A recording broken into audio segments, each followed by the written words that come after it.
कहाणी सुरू होते आपल्या दरबारातील सरदार आणि मानकरी यांची हुशारी तपासण्यासाठी बादशाह अनेक वेळा विचित्र वाटतील अशा प्रकारचे प्रश्न विचारायचे. त्या प्रश्नांचे त्यांना अपेक्षित असलेले योग्य उत्तर मिळाले की ते खुश व्हायचे. बादशाहला हे समाधान बिरबल सर्वाधिक वेळा द्यायचा. हे वेगळे सांगायला नको. असेच एकदा दरबारात सर्वजण बसलेले असताना बादशाहने सर्वांना विचारले, आपल्या दिल्ली शहरात किती कावळे आहेत? हे कोणी ताबडतोब सांगू शकेल का?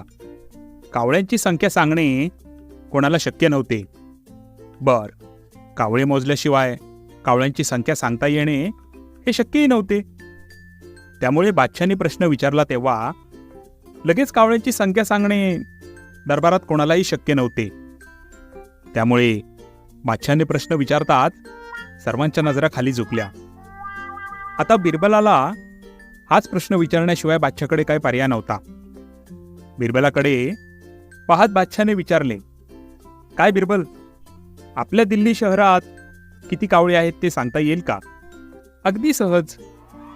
क्षणाचाही विलंब न लावता बिरबल म्हणाला.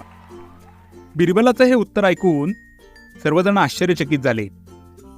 बिरबलाने कधी दिल्लीतले कावळे मोजले असा सर्वांना प्रश्न पडला. सांग बरं मग, दिल्लीमध्ये किती कावळे आहेत ते? बादशाहने आज्ञा केली. हुजूर, आपल्या शहरात एकूण 48,713 कावळे आहेत. हुजुरांना शंका असेल तर मोजून खात्री करून घ्यावी. समजा यापेक्षा शहरातील कावळ्यांची संख्या जास्त भरली तर? बादशाहने शंका विचारली. तर दुसऱ्या शहरातून आपल्या कावळ्यांचे पाहुणे आले आहेत असे समजावे. बिरबलने लगेच उत्तर दिले. आणि समज कावळ्यांची संख्या तू म्हणतोस त्यापेक्षा कमी भरली तर? बादशाहची दुसरी शंका. सोपे आहे.